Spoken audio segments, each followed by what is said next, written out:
Hello friend आप सभी को मेरा चैनल पे बहुत बहुत स्वागत है।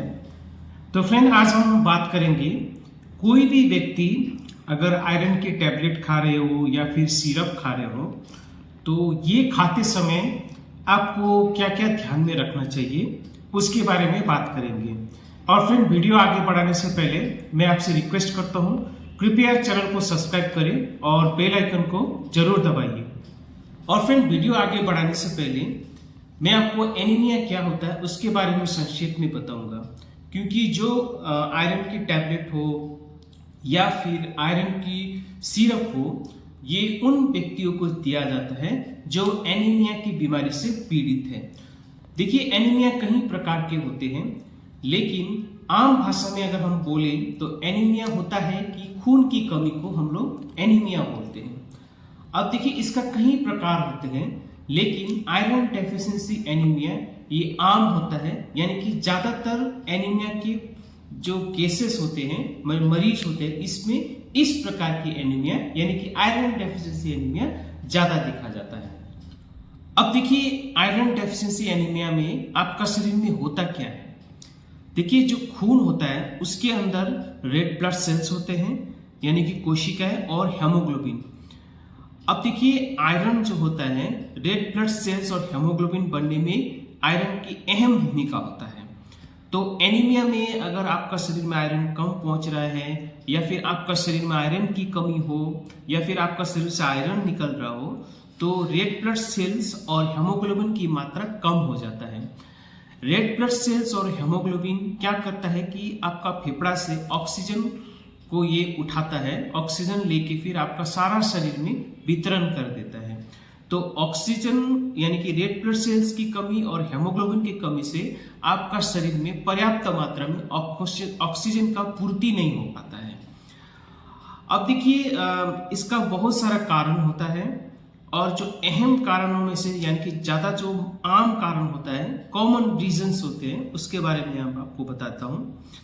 और ये ज्यादातर स्त्रियों में पाया जाता है, खासकर प्रेगनेंसी में तो आयरन डेफिशिएंसी एनीमिया होता ही होता है। देखिए स्त्रियों में इसलिए ज्यादा आम होता है क्योंकि स्त्री लोग क्या करते हैं आयरन की पर्याप्त खुराक नहीं लेते हैं और साथ में उन लोगों का जो पीरियड्स आता है यानी कि मासिक होता है उसमें खून जो होता है बहता है। तो इससे चलते क्या होता है आरबीसी शरीर से निकल जाता है, हेमोग्लोबिन की कमी हो जाता है, फिर आयरन की कमी हो जाता है। और साथ में अगर जो स्त्री जिसका मासिक ज्यादा होता है ऐसे स्त्रियों में आयरन डेफिशिएंसी एनीमिया हो सकता है। और साथ में जिसका जो खुराक कम लेते हैं यानी कि लो एपिटाइट तो ऐसे लोगों को भी आयरन की कमी हो सकता है। जो पेशेंट जो कैंसर से पीड़ित हो या फिर ट्यूबरकुलोसिस से पीड़ित हो या फिर जिसको बहुत बड़ा ऑपरेशन यानी कि सर्जरी किया गया हो, ऐसी स्थितियों में आपका शरीर से रेड ब्लड सेल्स और हेमोग्लोबिन निकल जाता है और इसके चलते कमी हो जाता है आयरन का। और अगर कोई पेशेंट या कोई लोग जिसको काफी दिनों से बवासीर की तकलीफ हो, जिसमें कि पायखाना करते समय पाइल से बवासीर से खून निकल रहा हो या फिर पेट के अंदर अल्सर हो जो अल्सर से खून निकल रहा हो आपका टॉयलेट में, ऐसा लोगों को या फिर वो लोग जो बार बार रक्तदान करते हैं तो ऐसा लोगों को हेमोग्लोबिन की कमी हो सकता है, रेड ब्लड सेल्स की कमी हो सकता है, फिर आयरन की कमी हो सकता है। तो इसी को हम लोग आयरन डेफिशिएंसी एनीमिया बोलते हैं और ये होता है इसका कारण। अब देखिए एनीमिया का क्या क्या लक्षण होता है, खासकर आयरन डेफिशिएंसी एनीमिया में जब भी आपको एनीमिया होता है तब आपका हेमोग्लोबिन की कमी होता है, साथ में आपका रेड ब्लड सेल्स की कमी होता है। इसके चलते आपका शरीर में पर्याप्त ऑक्सीजन नहीं पहुंच पाता है तो फिर आपको क्या होता है आप जल्दी से आप थकान महसूस करते हैं, कुछ भी काम करने से आपको थकान होता है और ये काफी आम लक्षण होता है जिसको एनीमिया हुआ है। साथ में आपका हाथ पांव ठंडा हो सकता है, साथ में आपको दिल की धड़कन तेज हो सकता है, उसको हम लोग पाल्पिटेशन बोलते हैं और फिर टेकिकार्डिया बोलते हैं। और साथ में आपको माथा में दर्द हो सकता है, नाखून हो, जीभ हो, होंठ हो और फिर ये जो कंजंक्टिवा बोलते हैं इसमें पीलापन आ जाता है। तो ये रहा लक्षण। और साथ में आपका जो होंठ के आसपास घाव हो सकता है उसको हम लोग बोलते हैं सोमाटाइटिस। और फिर जो घाव जो होता है वो जल्दी ठीक नहीं होता है, साथ में आपका वजन भी कम हो सकता है। तो ये रहा आम लक्षण जो कि एनीमिया होने में दिखाई देता है। देखिए, आयरन डेफिशिएंसी एनीमिया को 3 श्रेणी में हम लोग बांटते हैं। जैसे अगर आपका हेमोग्लोबिन 11 से 10 ग्राम पर डीएल है तो आपको माइल्ड एनीमिया बोला जाता है, और फिर 10 से 8 ग्राम पर डीएल हो तो आपको मॉडरेट एनीमिया बोला जाता है। यदि 7 के बराबर या फिर 7 से कम हो तो हम लोग इसको सीवियर एनीमिया बोलते हैं। देखिए, सीवियर एनीमिया काफी खतरनाक होता है, क्योंकि ऐसा हेमोग्लोबिन में आपका हार्ट कभी भी फेल हो सकता है, आपका फेफड़ा में पानी भर सकता है, हाथ पांव सूजने लगता है, और फिर हृदय ठीक से काम नहीं कर पाता है। तो ऐसा ये जो सीवियर एनीमिया होता है ये काफी गंभीर होता है, आपको तुरंत इसका इलाज लेना होता है। अब फ्रेंड, बात करते हैं कि इसमें आपको क्या क्या ब्लड टेस्ट हम लोग कराते हैं।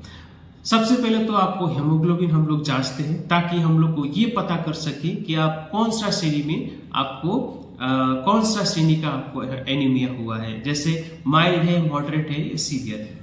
और साथ में आपको हम लोग पेरिफेरल ब्लड स्मीयर करते हैं, यानी कि आपका शरीर से हम खून लेके हम लोग माइक्रोस्कोप में हम लोग आपका शरीर के अंदर जितने भी कोशिकाएं हैं, रेड ब्लड सेल्स हो, WBC हो, वगैरह वगैरह, ये सब हम लोग देखते हैं।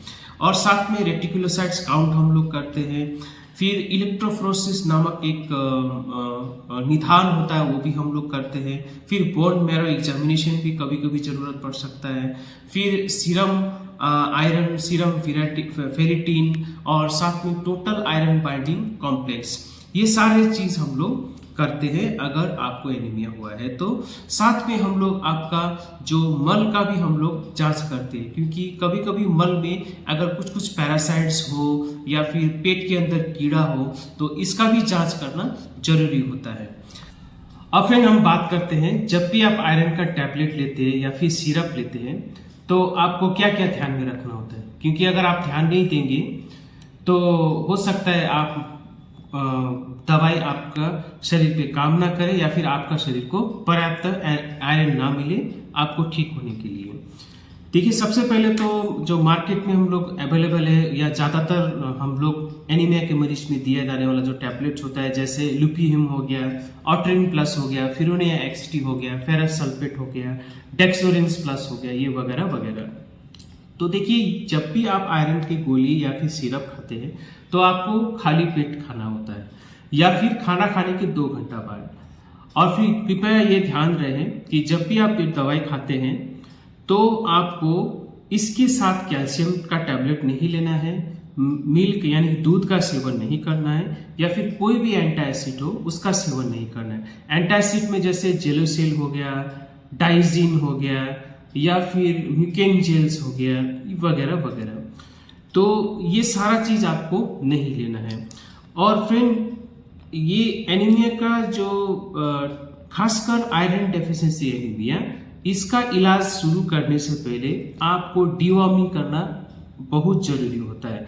डिवॉर्मिंग मतलब शरीर में जो भी पैरासाइट्स है, कीड़ा है, उसको निकालना बोलते हैं डिवॉर्मिंग। तो डिवॉर्मिंग में आपको खासकर एल्बेंडाजोल पहले आपको लेना है, उसके बाद फिर आपको आयरन की गोली या फिर सिरप को स्टार्ट करना है। और इसके साथ साथ आपको विटामिन सी, विटामिन ए और जिंक, इसका मिश्रण वाला गोली आपको लेना है, या फिर आप कोई भी मल्टीविटामिन आप लें जिसमें कि विटामिन सी, विटामिन ई और जिंक और विटामिन ए हो। अब फ्रेंड, जिसको सीवियर एनीमिया हुआ है, यानी कि जिसको हेमोग्लोबिन 7 से के बराबर या उससे भी नीचे हो, तो उसको खास ध्यान में रखना है। सबसे पहले तो आप पहला सारा ब्लड टेस्ट आपको करना है। उसके बाद फिर या तो आपको खून चढ़ाना का आवश्यकता हो सकता है, या फिर आयरन जो कि इंट्रावेनस खून में दिया जाने का संभावना होता है। तो कृपया, अगर आप सीवियर एनीमिया से पीड़ित है तो आपको अस्पताल में जाके अच्छा सा आपका खून का जांच करके आपको ब्लड लेना है, या फिर आयरन की इंजेक्शन लेना है, या फिर आप जब भी ऐसा है, अगर आप सीवियर एनीमिया से पीड़ित है तो कृपया आप अच्छा से रेस्ट किया कीजिए और भारी भरकम काम आप कृपया ना करें। तो फ्रेंड, ये रहा छोटा सा जानकारी आयरन की गोली कैसा लेना है, किस तरह से लेना है, और साथ साथ में छोटा सा जानकारी एनीमिया के बारे में। और याद रहिए, जब भी आप एनीमिया का ट्रीटमेंट लेते हैं साथ साथ में आपको वो खुराक लेना है जिसमें आयरन की मात्रा ज्यादा हो, जैसे हरे पत्तीदार सब्जियां हो, पालक हो, ब्रोकोली हो, बीट्स हो, और साथ साथ में ड्राई फ्रूट्स हो, और फिर मीट यानी कि मांस। ये सारे चीज से आपको पर्याप्त मात्रा में आयरन मिल जाता है। और जाते जाते और एक बात बताता हूँ, जब भी आप आयरन की गोली या फिर सिरप लेते हैं तो आपको कब्ज की बीमारी हो सकता है। तो ऐसे में आपको पर्याप्त मात्रा में पानी पीना चाहिए और डाइट में आपको ज्यादा फाइबर लेना है, यानी कि हरे पत्तीदार सब्जी ज्यादा लेना है। तो आज के लिए इतना ही। ऐसे वीडियो लेके हम लोग फिर आएंगे, तब तक के लिए धन्यवाद।